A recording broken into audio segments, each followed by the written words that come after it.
Did you hear about our new sponsor, Learn It? One of the best ways to support your team is by investing in their growth through practical learning experiences. And that's exactly what Learn It delivers. Their short, live workshops focus on the essential human skills we all need, like empowering others, managing change, and team collaboration. As a Speak with People listener, you get a free 45-day trial for up to 20 people. Start today by heading to learnit.com/speakwithpeople or click the link in the show notes and start your journey to investing in providing great growth for your team. Welcome to the Speak with People podcast, where we believe that healthy communication is the key to unlocking your leadership potential. We are the go-to resource for leaders looking to greatly improve their communication skills, whether it's one-on-one interactions, team settings, public speaking, or digital communication. By improving these skills, leaders can create stronger connections and drive positive change within their organizations. Each and every episode, we sit down with experts from various fields from around the world, just like you're grabbing a coffee with them, to dive into real, practical conversations. Our goal is to help you transform your communication skills so you can lead more effectively, build stronger relationships, and make a lasting impact. So go grab your favorite drink, settle in, and let's learn together. Well, are you struggling to attract the right clients? Tired of chasing leads that go nowhere? Well, if you're already intrigued, welcome to today's episode, because you are going to get a wealth of wisdom from an incredible speaker, an incredible podcaster, an incredible expert in the area. We're going to dive into, I believe, a game-changing conversation with Bill Cates, a Hall of Fame speaker and an expert in referral marketing. Bill has spent 30 years helping financial professionals, other people in the service industry attract high value clients, generate consistent referrals. I am so honored to have him on the podcast. I've followed along on LinkedIn for a long time, have downloaded as many of the free resources from his website that I can. Bill, thank you so much for your time today and welcome to the podcast. Hey, thank you. And I just want to make sure people heard you right. It's not Bill Gates. Bill Gates. Yeah, I missed it by a few billion. But hey, what's a few billion among friends? My Right. Bill Gates may have a lot of money, but I'm going to help you make more money by finding and serving the right type of clients. Wow. I love that. Well, hey, before we hop into that important conversation, why don't you tell us a little bit more about your story, who you are, what you do, what's got you to this place? Yeah, let's be quick about it because I want to make this all about the people listening. And it's good to know who's yakking at you, right? So I've been in the financial services industry and tangentially speaking, podcasting, coaching for over 30 years. Wow. My first book on referrals came out in 1996 called Unlimited Referrals. By the way, I was at a program and the guy came up to me with my original book. I thought I had a copy here. I don't. Anyway, um, and I said, "Where did you get that?" And had a picture on the front, and he says, "Oh, I got it online." I go, "Oh, that's cool." And so he said, "Will you sign it for me?" And I said, "Sure." So I opened it up. I'm ready to sign it. I had already signed it to the previous owner. So I wasn't sure what to do. Do I scratch it out? Do I get another page? But I make a joke that my book with my signature, it doubles in value the day I die. So this book theoretically would quadruple in value or something like that. Anyway, look, I've written a ton of books on the referral process. I've wrote a book called Radical Relevance, which is about how we talk about our value. Um, I've been coaching and consulting, and now my podcast, Top Advisor Podcast. Uh, I kind of think of that as my relevance laboratory, just like you, Jason. You're interviewing folks, you're learning what they're doing. Some of that already supports what you teach, right? So you get other ways to support your ideas, and then you learn new things that you didn't know about. Right. And that's how I stay relevant and have stayed relevant in 30 years. Have online learning programs, the whole thing. So let me just finish this answer with my mission. My mission is that I believe everyone on this planet deserves to make educated financial decisions that are in their best interest.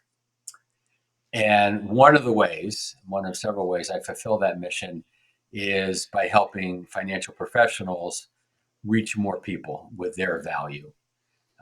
So there's some method to this madness. I love it.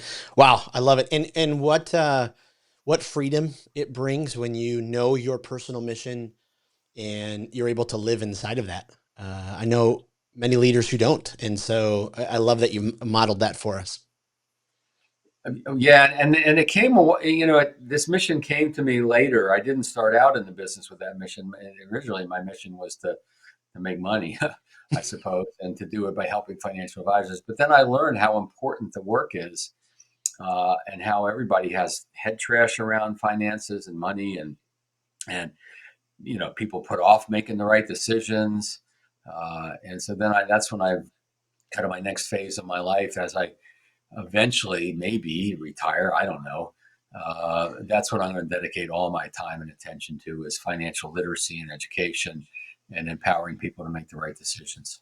Wow, wow, love that. I just saw a clip the other day of Dave Ramsey where he was kind of losing his mind because DoorDash now you can. It's basically DoorDash credit. I mean, I mean, and a guy called in with $11,000 in debt just to DoorDash. So yes, what you do is so important.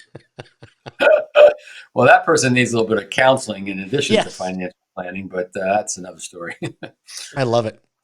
Well, when we talk about attracting the right fit clients, why is this so important? I thought that we're supposed to just go after and build a relationship with everyone that we possibly can. Is there, something to this right fit? Hmm. Well, I think there is. I think, and it's not just a business decision for ourselves that we make, which is important to know who we serve the best. And it's also important for our clients and Mm, prospective clients. If someone isn't right for your business, then you're not right for them. mm, And you don't want to create lose-lose situations, do you? So, uh, and this is often ongoing work for people to figure out who is right, who is, and in marketing they call it the avatar or the persona. mhm, You know, who is the right fit? What are the demographic qualities? In the financial world, it could be assets, it could be income, it could be age, it could be marriage structure, it could be all kinds of demographic stuff. Family, kids, not kids, whatever. And I know an advisor that works with families or with couples who don't have kids and have decided that they don't want to have kids or can't have kids for whatever reason. And that, mm, so it could be any of that. And then the psychographic of, they appreciate advice from a professional. They're not trying to do it all themselves. Um, they like the holistic approach if you're a holistic advisor. So it's important to know that because here's where this comes from. Here's kind of the principle. I like to teach principles because when you know the principle, you can usually come up with a strategy and tactic. Uh, the principle is that vague intentions produce vague results. oof. Clear intentions produce clear results.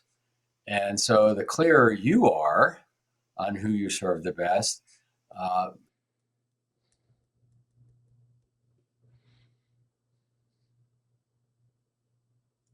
prospect, you're going to attract the right people to you and not attract, the wrong people. Out of personal curiosity, as you've been, as you kind of got introduced into this field, as you have been helping other advisors connect, when did you fall in love with the client process, meeting the right clients? Can you take us back to that time? Oh yeah. Wow. Can I remember back that far? So before before I was in this business, I owned two book publishing companies, and um, I sold both of them. Now, when someone tells you they sell a business, you think, oh, they cashed out. Well, yeah, one of them.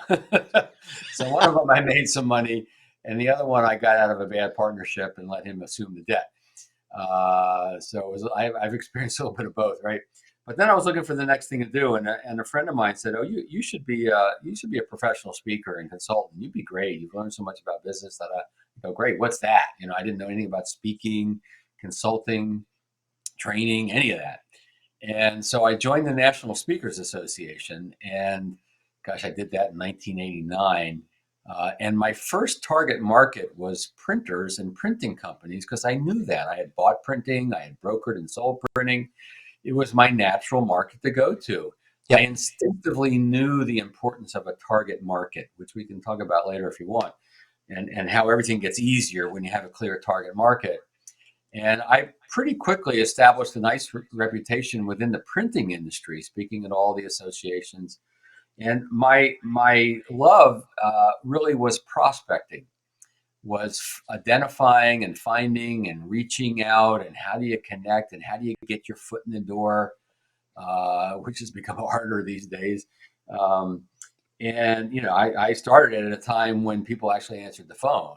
I used to do cold calling from the banks of telephones in airports. There were, and I'd have this 800 number calling card that I could use. And a sales manager would say, "Are you cold calling me from an airport?" And I go, "Well, yes, sir, I am." And he goes, "All right, you're hired. If you can do that, you got something to teach our folks, right?"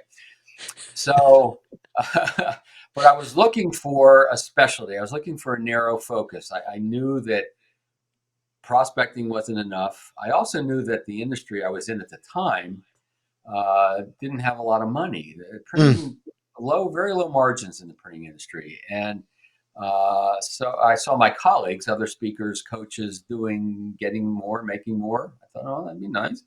And so when my first book, Unlimited Referrals, came out, I saw how the financial advisors, financial professionals, insurance professionals responded. They Here's a critical principle, by the way.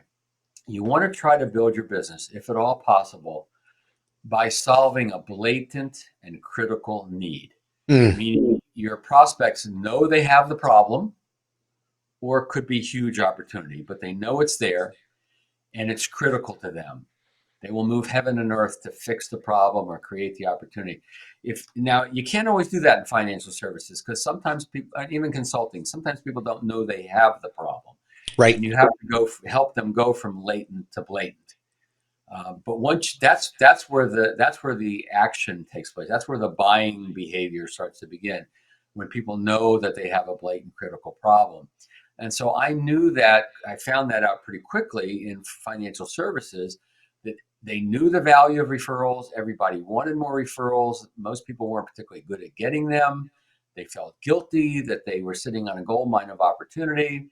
And so that's kind of how I got into that world. And it's still true today, and it's international. I've spoken all over the world teaching this, and everybody wants more referrals and introductions. Very few people are particularly good at it. Some people are.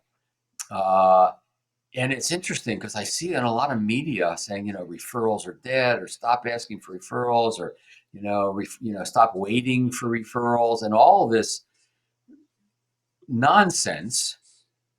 Because if you look at all the statistics in financial services, and I suspect for everyone else on this call too that's not in financial services, it's how people want to meet you.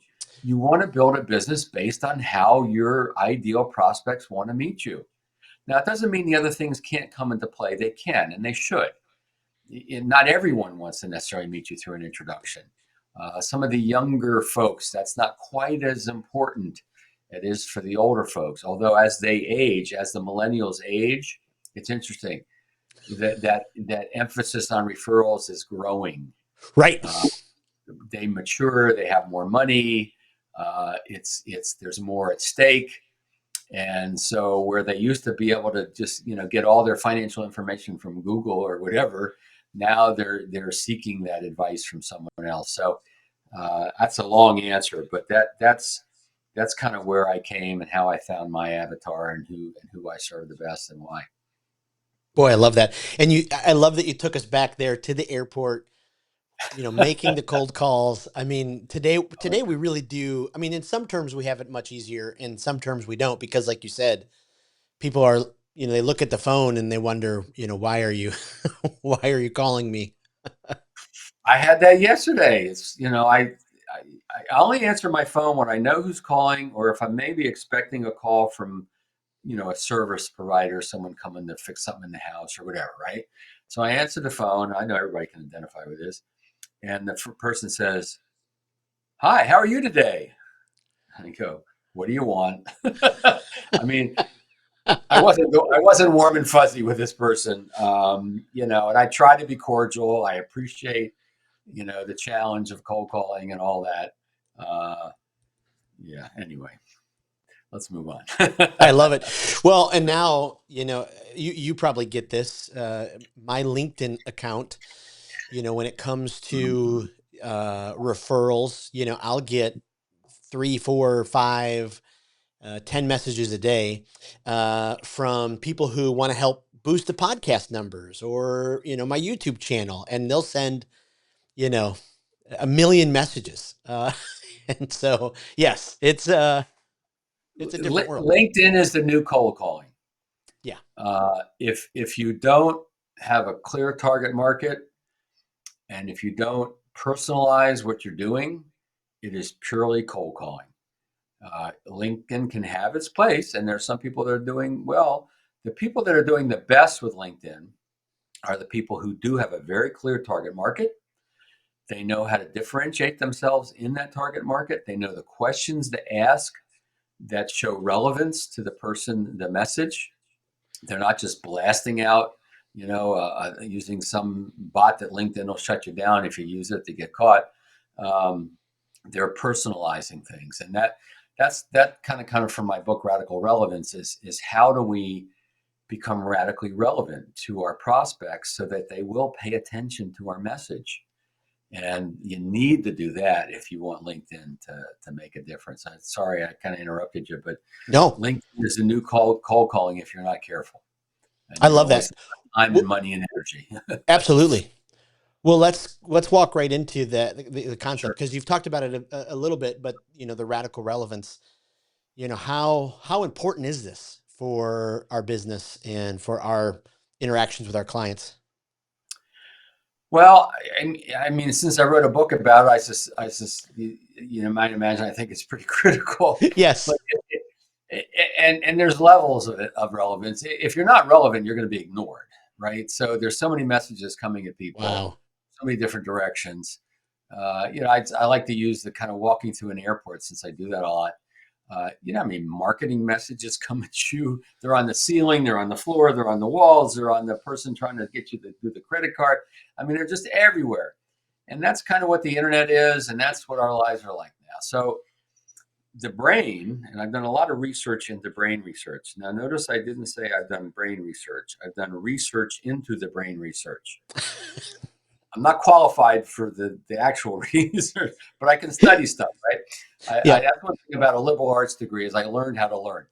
And so, where was I? So the brain um, wants to minimize the amount of energy that it's expending. It wants to keep the organism alive, and it's also looking to be safe, and it's looking for opportunity, but it only will look for opportunity when it feels safe. So the whole bottom line is how the brain works is if your message doesn't spark something that's relevant to them, either from a Mm. danger or an opportunity, then it's going to ignore it. It doesn't want to spend any energy on it. And so that's the first line of having to be relevant. Now, what does radical relevance mean? It really means knowing your persona, your avatar, your ideal client so well that when you talk about what you do, you describe what you do, you tell stories, etc. They see themselves in the message. They can identify with that message. I remember having a conversation with a regional director of a financial firm, and I asked him a question. I don't remember the question, but I remember the response. And he says, "Wow, were you like in our meeting this morning?" And that's it, right? It's like, were you in my head Perfect. this morning? And that's what radical. Now, let me give you a concrete example. So I'm coaching this group. It's an RIA, about 12 advisors. One of the guys is focusing on attorneys, and kind of lucked into it. He actually he didn't buy a practice, but he kind of inherited a practice with a lot of attorneys, and then he saw the power in focusing on attorneys. And when I had him go through his value proposition and write everything up, man, he spoke the language of law firms. He knew the exact terms to use. He didn't use financial service jargon like fiduciary and holistic and this and that. He used law firm jargon. So when he talked about what he did, the people who read it goes, oh, only someone who knows our world would know how to talk like that. That is an example of radical relevance. Mm. And that's what makes you stand out. That's a differentiator that makes a difference. In my book, Radical Relevance, I have the 17 rules of radical relevance. And number 5 is only differences that matter matter. Mm. So when you talk about what makes you different, now I'll tell you what doesn't make you different. All right. And this is true for anybody, financial advisor, et cetera. The fact that you care about your clients, the fact that you provide responsive services, the fact that you customize your solutions. I'm not saying don't talk about those things. Those things are important, but they're not differentiators because they're platitudes because everybody else is saying the same thing. Unless perhaps you have some unique way of doing that that maybe nobody else has, then it could become a differentiator. But value and differentiation is in the mind of the beholder. So you got to make Oh. sure that we communicate in a way that they get, oh, I see how that makes a difference to me. And when you know someone's world better than anyone else, than a generalist, if you Oof. will, then now you're relevant. Now they're gonna pay attention to you, and your messaging becomes more compelling, which means moving them to action, as opposed to just, oh, that's nice, but they don't do anything about it. Right. Right. And that's maybe a rookie mistake or maybe even a veteran mistake. Hmm. We always try to take our world and force it in the hole instead of, nope, I need to, just like you said, I need to understand my It's client's I think world. it's a human mistake. It's Mm. we know ourselves like nobody else know ourselves. Now, there's a lot of things we don't know about ourselves that other people know about us. Right? Like the old adage, you can't see your picture if you're in the frame, or you can't see yourself if you're in the picture, or whatever. Then anyway, I butchered that. But the bottom line is um, that that it's easy for us to talk about ourselves. Mm. It's easy for us to talk about what we do. It's harder. It takes a little more work and thought to talk in terms of how the other person. So one simple way to think about this: look at you look at your website and look at your LinkedIn profile. Are you leading with the words "you" and Mm. "your," or are you leading with the words "I," "me," "us," "we"? So you want to make sure. So, for instance, on what they call the hero banner of a website, it's the big part, where you have kind of your branding statement or initial statement that people see. You know, make sure you're using language that speaks to them first. They are the hero. They want to be the hero of their own story. You're the guide. You're not the superhero that swoops in. You're the Yoda to Mm. their Luke Skywalker. You're the Haymitch to their what's her Katniss Aberdeen. You're the guide, and so you need to position yourself them as the hero. You're the guide, and that needs to show through in how you talk about yourself. Now, you can talk about yourself. You need to create credibility and talk about Yep. yourself in the right way, but you don't lead with that. You lead with pulling them in to show them you understand them, just at least enough to Yes. make it interesting and compelling. Oh, I love that. Talk to us for a second about the difference between the beautiful referral and a great introduction, because Ah, not kind of the same, but yeah, talk to us about that. yeah. So, I use the word referrals a lot, but really what we know is that, especially these days, you got to get connected to that prospect. The conversation is not done until you get connected, whether Right. it's an in-person meeting, whether it's an email handshake, whether it's a three-way Zoom, whatever it is. So that's the principle, right? We got to make sure that happens. And so I recommend strongly that when you're with a prospect, client, centered influence, anyone who has the ability to connect you with others, use the words introduction and connection. That's what you need. Talk about introductions, not Mm. referrals. Talk about connections, not referrals. Um, a lot of also, not only should we use the word that represents what we want, we also know that a lot of people have had bad experiences with quote unquote referrals. So we don't want to feed into that anyway. A lot of people think referrals is giving you a bunch of phone numbers and you're going to bug their friends. If they've had that bad experience, and that's what it means to them, and they will naturally be reticent. So I always like to talk in terms of not just introductions, but comfortable introductions. Ooh. We want to constantly plant the seed, and how we infuse it into our language with folks is whatever we're going to do is going to be comfortable, right? Comfortable for you, comfortable for them. And here's the principle at play. Any referral source, center of influence, client, prospect, they want to protect their relationships. That's why sometimes they're reticent to even have the conversation. They want to protect their relationships. Now, there's another principle at play, which is the one you're operating under mostly, which is you want to get connected, right? So the Venn diagram I use on a slide is where those two come together, where their principle is protection, your principle is connection.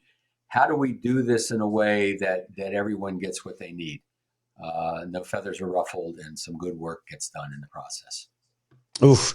You were talking about sometimes there's a kind of a bad feel for the word referral. I was thinking back to way long ago when the Kirby vacuum salesperson would come to the door. And those Kirby vacuums were amazing, but they always wanted, right? Could you write down, 5 people? Then your friends would call you. Why did you give my number away? Right. I had to make it. Yeah, they spilled dirt all over the carpet. I guess they got it all up. And then they bug my friends and they won't invite me to the neighborhood picnic anymore. Yeah, people have had bad experiences. A lot of advisors have had bad experiences one way or another. And so they're reticent to do this. The key is really finding the right way and the right language. I wrote a book called The Language of Referrals.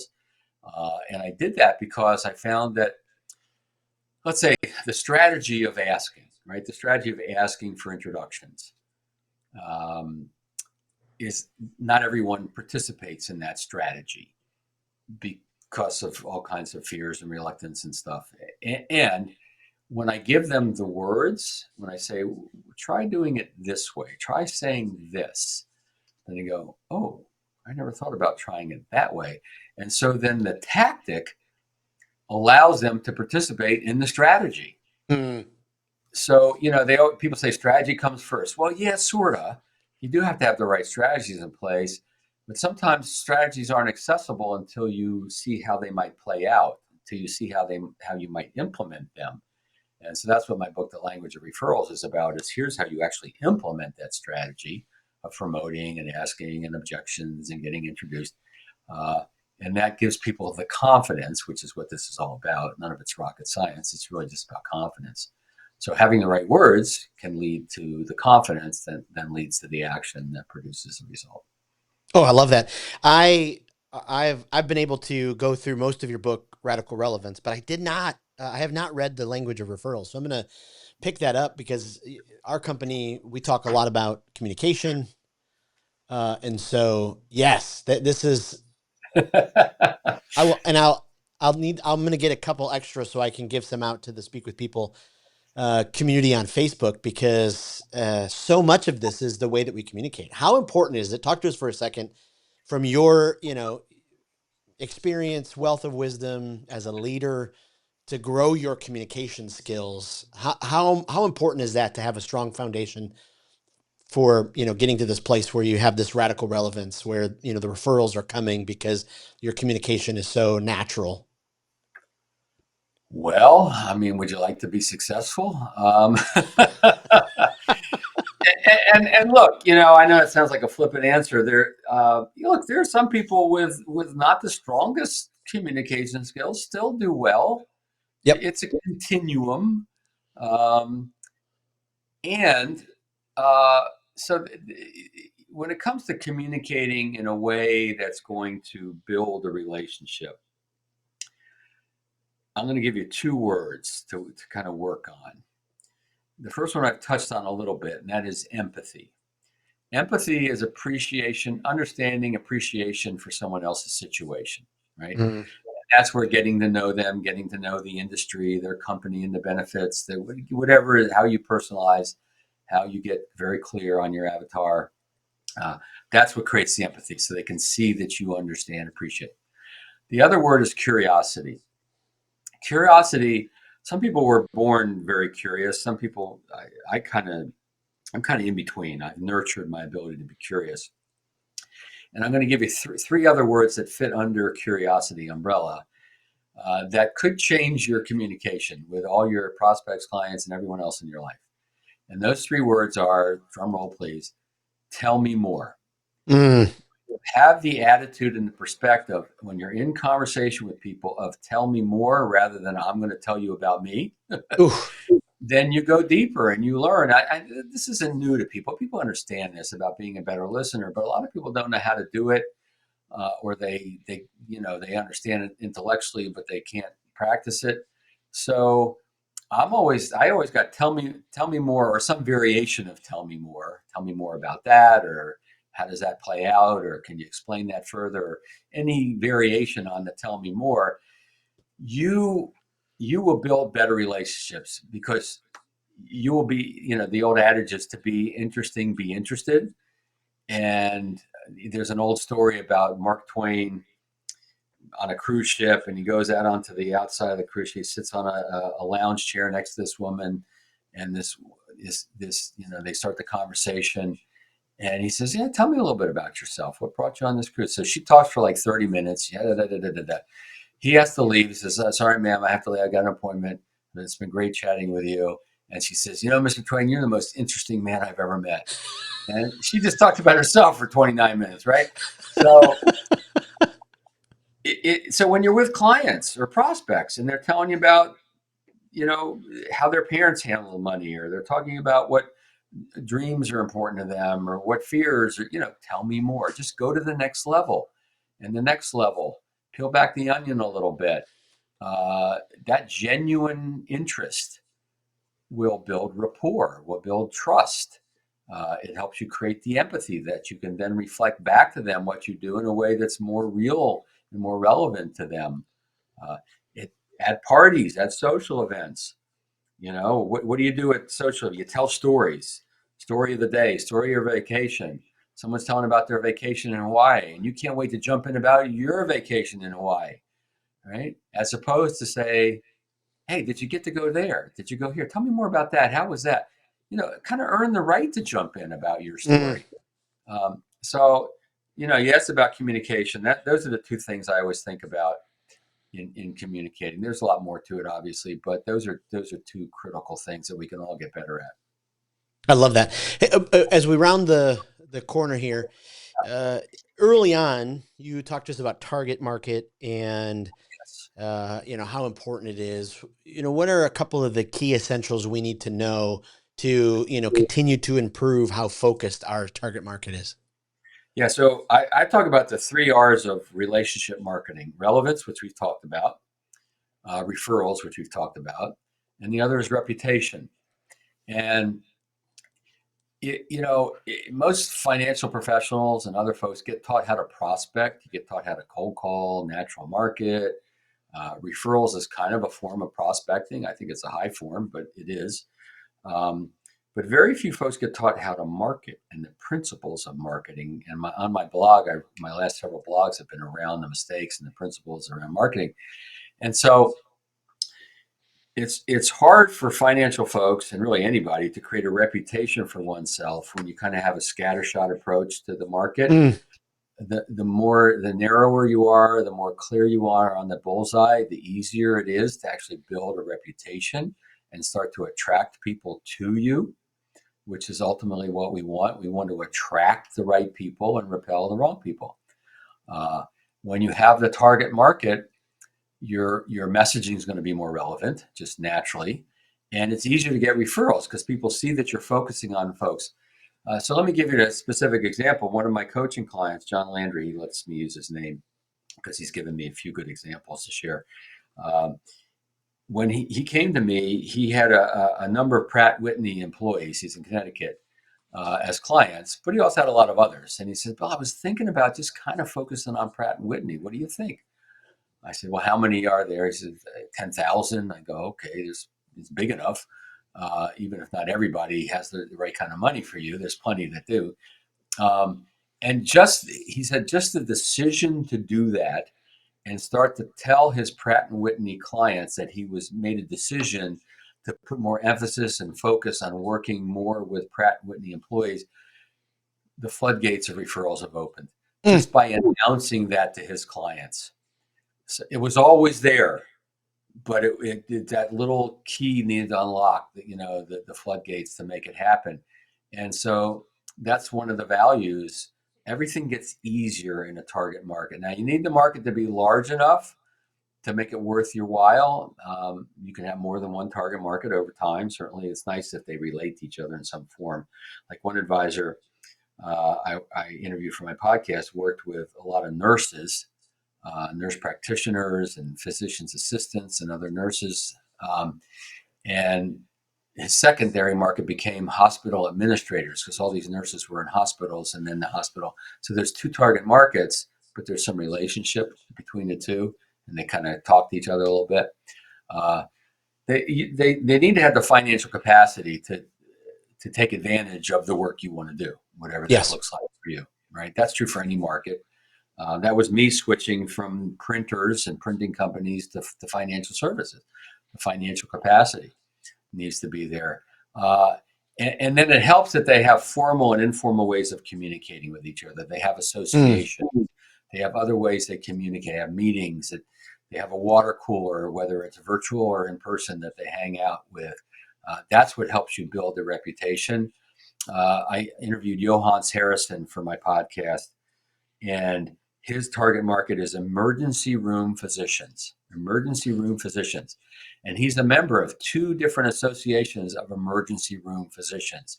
And he speaks their language and they see that he gets them. And he's Wow. done very well having that target market. Everything, again, gets easier when you have a very clear, well defined market. Ooh, I love that. I love that. That's powerful. As we kind of wrap up, at Speak with People, we use the phrase "speak with your client, not at them," kind of frequently. As you hear that and process it, what's one of the first things that kind of come to mind? What do you think about when you hear that? Well, the first thing I hear is what I just shared earlier, which is tell me more, right? Having Yes. that genuine curiosity about people. Conversations should be collaborative. They should. It's a conversation. It's not a telling. Uh, I just got back from vacation with my wife, and we ran into this couple on the beach, and this was the woman was one of these individuals. We all know these people. Hopefully, we aren't these people. Uh, where our sentences or her sentences had no periods, right? Yep. My wife's son is kind of like that. She jokes about him. She goes, "Yeah, he barely talked until he's about 5 years old, and he hasn't shut up since." Uh, and so, it's the old 2 ears, one mouth, listen twice as much. Yeah, yeah, we all get that. Uh, but when you think of conversations as being collaborative, that perspective of tell me more, collaborative. Now we're speaking with, Mm, as opposed to telling and speaking to. Um, I love that. we're inviting others into what we're talking about. Have you ever had that happen to you? Things like that, um, and not being in such, not feeling like we have to fill the science and also silence, and not also feeling like we have to say everything all at once. We can come back to a point we were making, right? We don't have to like get it all out before we forget it. And even if we do forget it in social settings, it doesn't make a darn bit of difference anyway. So anyway, that's what that means to me.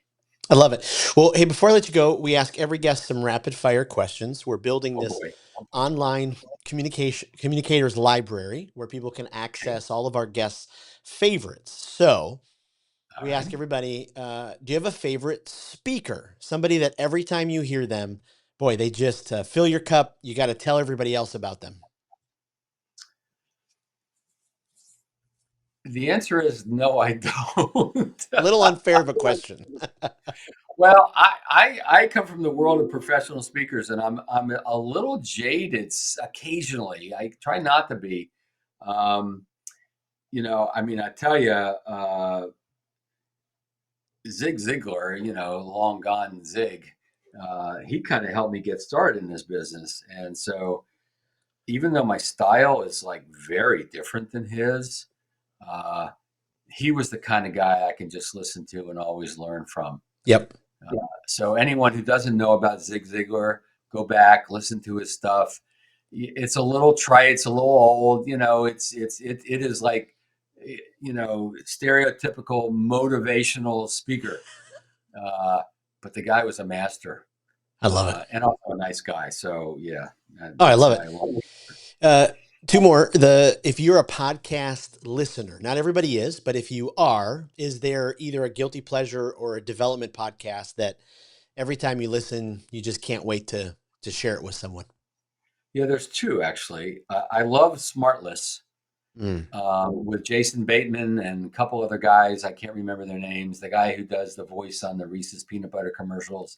Yes. There's three guys. They're friends. They're actors. Uh, God, it's just so down to earth conversation, and they bring in a lot of cool guests. They brought in presidents, ex-presidents. They brought in all kinds of actors, and the actors tell their story. I remember John Goodman was a great interview. Just really cool, interesting stuff. Nothing you can use. It's just interesting. I listen to it at the gym a lot. Uh, and I'll tell you another podcast. This is really good for those on the call who are consultants, professional speakers in that world, but also relevant to advisors. And that is, it's called Speakernomics. Speakernomics. Speaker, like professional speaker, nomics, like economics. Speakernomics. I'm occasionally a guest on that one.